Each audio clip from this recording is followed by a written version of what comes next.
Yeah, we haven't shut the government down. Donald Trump is the president. Republicans control the House and the Senate.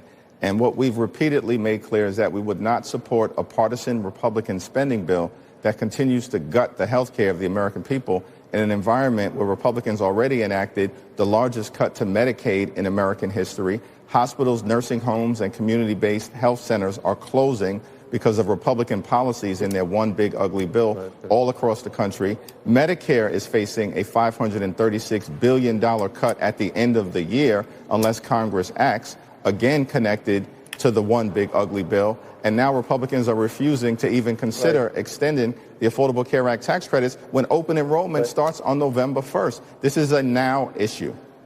But, Leader Jeffries, you kind of conflated a spending bill with a clean CR. It's only 24 pages. It keeps the government open at this point. And the House passed it. It's ready to go. The Senate has it.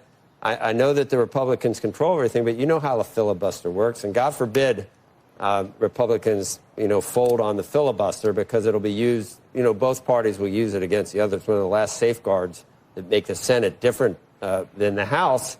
And the only reason the Senate can't do it is purely because of Democrats. And you had one of your colleagues in the Senate say, this is the only leverage we have. People are going to get hurt.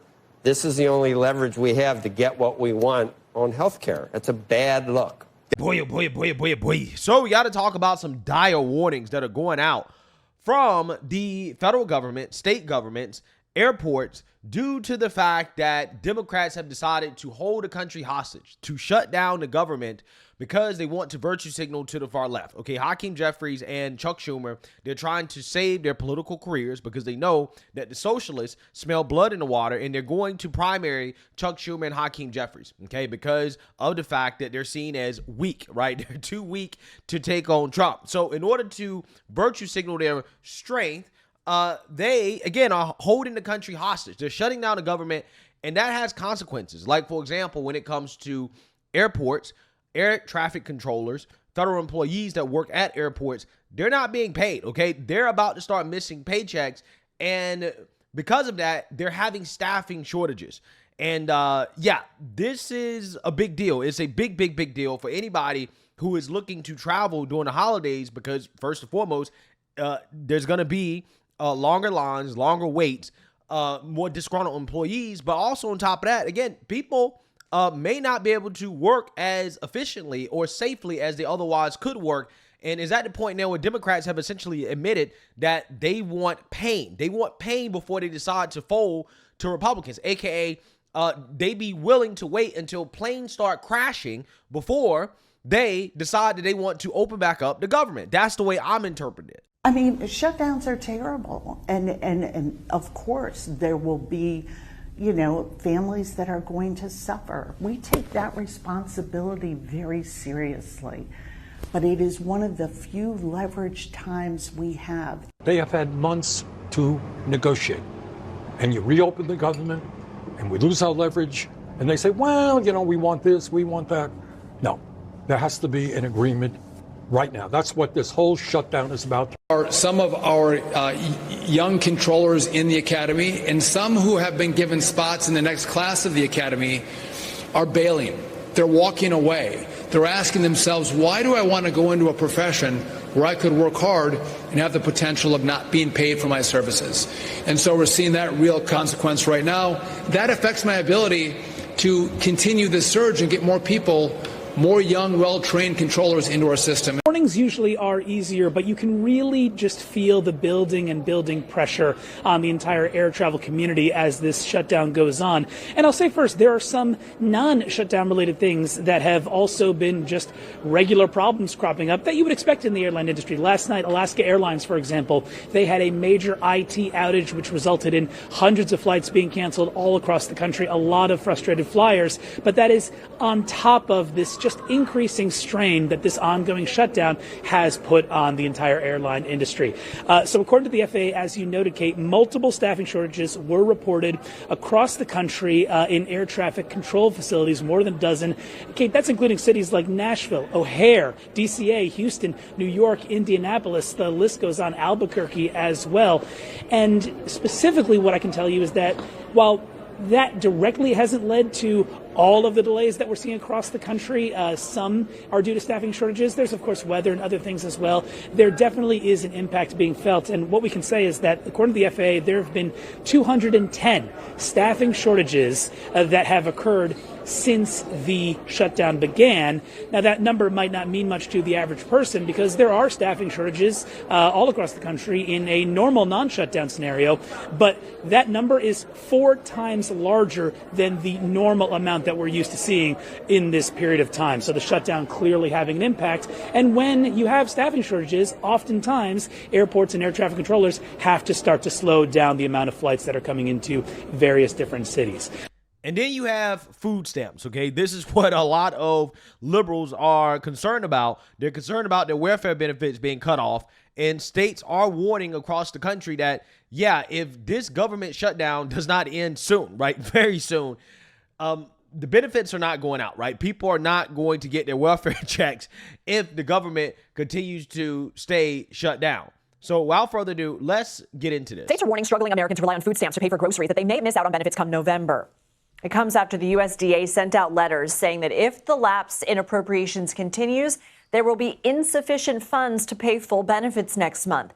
That would leave roughly 1 in 8 people in the U.S. without food assistance, according to the Center for Budget and Policy Priorities. Ellen May, currently furloughed from her job at the USDA Food and Nutrition Service, is also a chapter president, representing her coworkers at the Northeast Regional Office. Ellen, thank you for being here.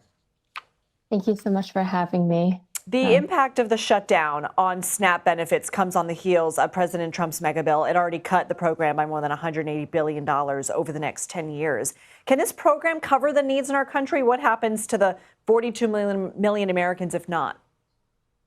Yeah, and I just want to start off by saying that everything that I'll say today is my personal view. I'm definitely not speaking on behalf of my agency, speaking as a private citizen here. As you said, there's been lots of reports that SNAP benefits might not go out, and there's a lot of uncertainty about how things and people's food needs will be covered if the money goes out. There's really no certainty about if the food banks are going to be enough to cover all of the needs that people will have if their SNAP benefit.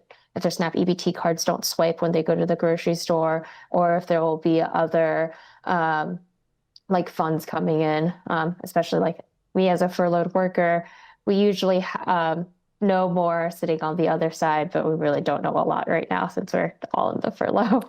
And the Special Supplemental Nutrition Program for Women, Infants, and Children, that's also known as WIC, is also on the verge of running out of money. It will impact some 7 million low-income mothers, expectant mothers, and children. Are there any resources or emergency measures in place?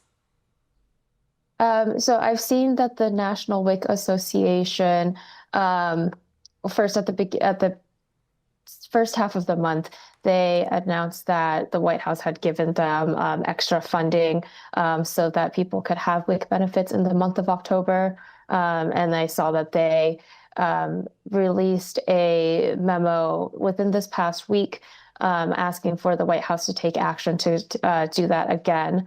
But other than that, there's really no saying if the states will have money to help with benefits keep flowing, or if the people on the program, the pregnant women and their children under the age of 5, will have to turn again to the emergency food system that's already under a lot of strain.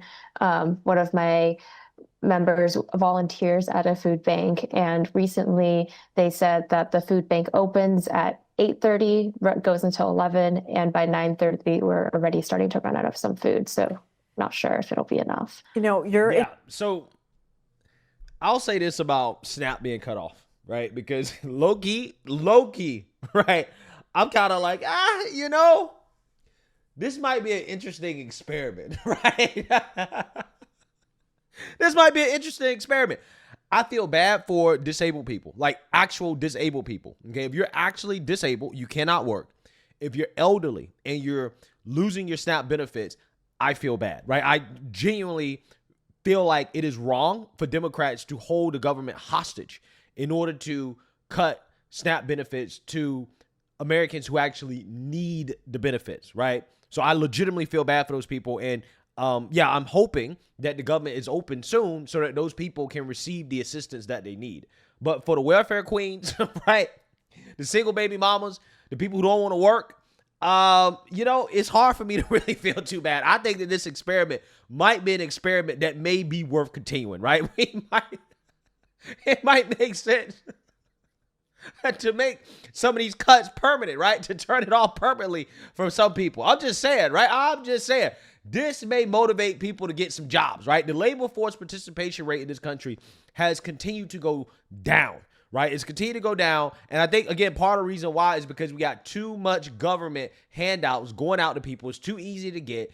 People are abusing the system, and they need to get off of the system, get off of welfare, and go and get a job, right? So I'm hoping and praying that this motivates the lazy to go and get a job, right? So that they can feed themselves and feed their families during the holidays. But again, for those who legitimately need this stuff, like I legitimately feel bad. Like I really do hope that something is done in order to get those people benefits, right?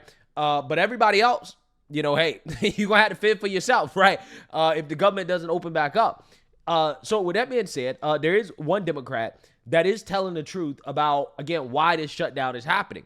Is because Democrats are keeping the government closed. So without further ado, let's go ahead and get into this. The headline in the New York Times was Democrats block federal worker pay bill as shutdown drags on. The vote to pay military and essential workers broke down like this: 54 yes, 45 no. Just 3 Democrats joined Republicans in voting to pay furloughed workers. And Senator John Fetterman was quick to point out, I'm a Democrat, I voted yes.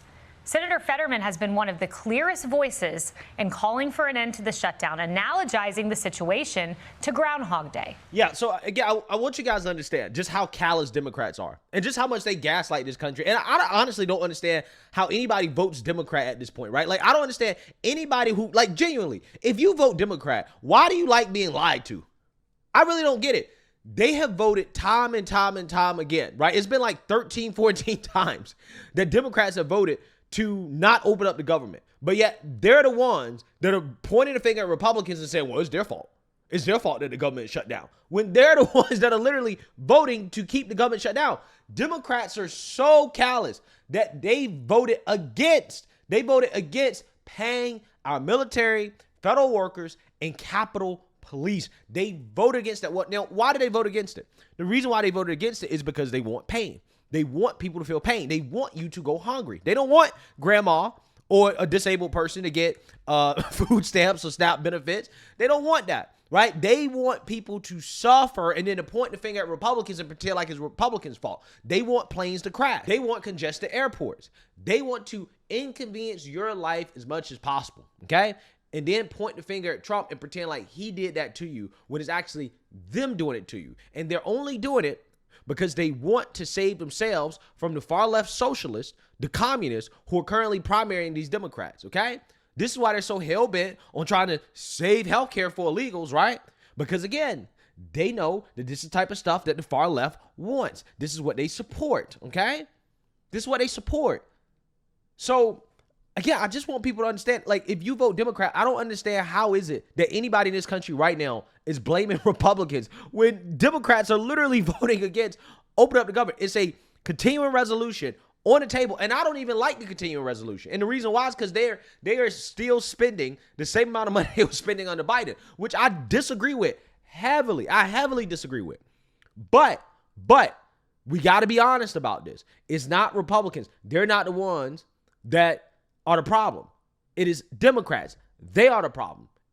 And there's only a very select few Democrats that are willing to tell the truth about what's going on here. And John Fetterman is one of those guys. This is why they can't stand him. This is why progressives can't stand John Fetterman, because he's one of the very few truth tellers in the Democrat Party. He's one of the very few people who does not come out here and gaslight people about reality. Okay? I may disagree with Fetterman on a lot of policies, but I will say about Fetterman, despite the fact that he had a stroke, he is more in touch with reality than a vast majority of Democrats. And that's the honest to God truth.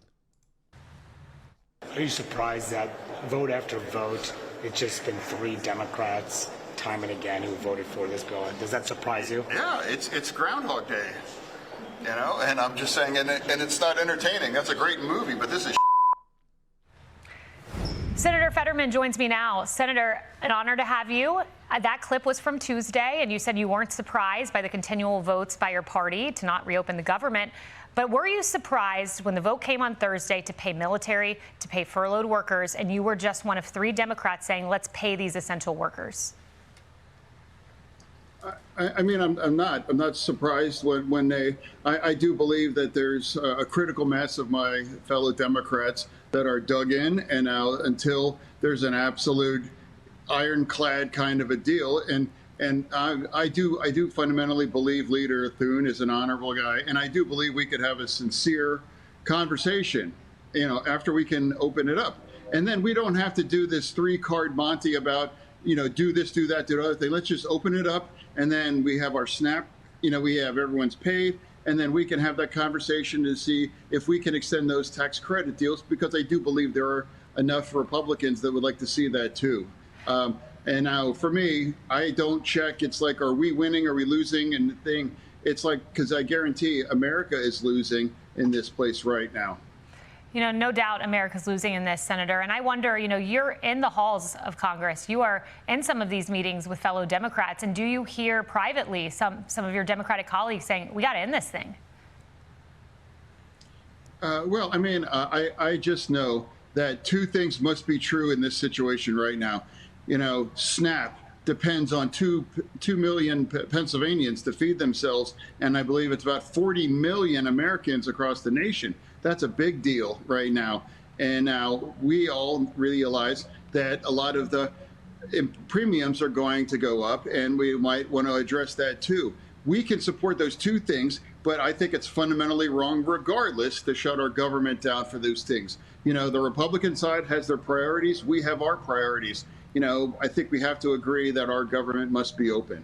And you think it's time for Republicans to nuke the filibuster and end this thing? I mean, I think I've broached that before. I think it's entirely appropriate. And I would remind, all of us, the Democrats, we wanted to nuke the entire filibuster. I'm referring to right now carving out this specific right now. I'm not talking about eliminating the entire filibuster. Yeah, but see, the problem with that is that if Republicans do that, then that opens up the door for Democrats in the future to weaken the filibuster even more for some other issue, right? When when Democrats take back power and control, which I hope they never do, right? But if they do in the future, they're going to be subject to the filibuster. And then at that point, they can say, well, see, Republicans carved out a filibuster to open up the government. So therefore, we can do the same thing. That's the argument that they're going to make. And this is why Republicans need to stand strong, because ultimately, at the end of the day, the demands from Democrats are ridiculous, right? They're ridiculous. And everybody knows that what Democrats are demanding is a non-starter, and that all of this really is their own damn fault, right? This is why this shutdown is a Democrat shutdown, because again, what they are asking Republicans to do is stuff that they can't even do. It said what you are asking the Republicans to do right now when they control the White House, the Senate, and the House is effectively what the Democrats could not do when they controlled all 3 of those heads of government themselves. The 10-year setup for this, for these, or the 3-year setup for the expiration of these credits was intentionally put in. It was put in when you controlled the White House, the House, and the Senate. You couldn't get it passed for longer. And so this is a setup that kind of your own creation that you all couldn't extend beyond that. Now you want the Republicans to do something you didn't do when you were in power? It's not a setup beyond what we could do. We extended the Affordable Care Act tax credits in 2022 for 3 years. The program is working. It's providing health care to tens of millions of people in an affordable way, and it should be continued. It's interesting to us that Republicans decided that they would prefer to permanently extend massive tax breaks for their billionaire donors in their one big ugly bill. It's really not much different than about the en blanc kind of nominees, and I think that was appropriate to do that in that situation as well too. And carving it out the filibuster now would make it almost impossible to shut our government down in the future, regardless if it's the Democrats or the Republicans doing these things. We should remove ourselves our power to shut this down in this way. Senator Fetterman, I want to talk to you about the ideological way forward for the Democratic Party, because we've seen this rise of democratic socialism and progressivism. And, I'm wondering, what do you think the ideological path is for your party? Well, really the party's going to go its own way, but I've been going my way. I'm going to fight for wins in Pennsylvania, and there's issues that I will agree and align with on the Republican side, specifically like Israel, and I celebrated those great peace deal. And I also really very strong that we have to secure our border, and I was the co-sponsor of the Lakin bill as well. And right now, I'm in a minority that I think it's wrong to shut our government down in this situation right now. And now, so for me, and there's things that I strongly believe in too on the Democratic side, but I'm always going to vote country over party. I'm always going to vote for paying for the military over my party and those things, because I think that's what's appropriate right now. The direction where my party's going, won't see. But I can control my vote and my voice, and that's exactly where I am. And I'm going to call balls and strikes. And it's an easy choice to pick my country over the party, especially in circumstances like this. Wow. I got to say, I don't agree with Fetterman on a lot of things, like, for example, abortion. But I got to say, I respect the guy, right? And it seems as if the further away that we get from his stroke, the more in touch with reality he has become, right? It's crazy how this dude was a radical leftist right after his stroke. And now, all of a sudden, he's becoming a man with some common sense, right? The more that he heals, okay? It really shows you how damaged the Democrat Party has become at this point, right? The Trump derangement has caused cognitive impairment, okay? But again, ultimately, the voters, okay, Democrat Party voters, they're going to be hurt by this. The country's going to be hurt by it. And at some point, Democrat Party voters need to understand that the party's not looking out for them. They're looking out for themselves, right? And I think that this government shutdown is a prime example of what I'm talking about. They're literally shutting down the government because they're trying to save themselves, right? That's what they're doing. And it really is a damn shame. But again, we're going to see things are going to get interesting because pain is coming. People are not going to be paid. Landlords are not going to wait to get paid, right? They're going to say, hey, you got to pay me, right? They're not going to wait, okay? People aren't going to be receiving their welfare, their food stamps, SNAP. Yeah, people going to go hungry, okay? And we're going to see how long Democrats can point the finger at Trump and hold out and continue to vote against open up the government. So let me know what you guys think. Make sure you like, comment, and subscribe. Most importantly, share a Black conservative perspective. Peace.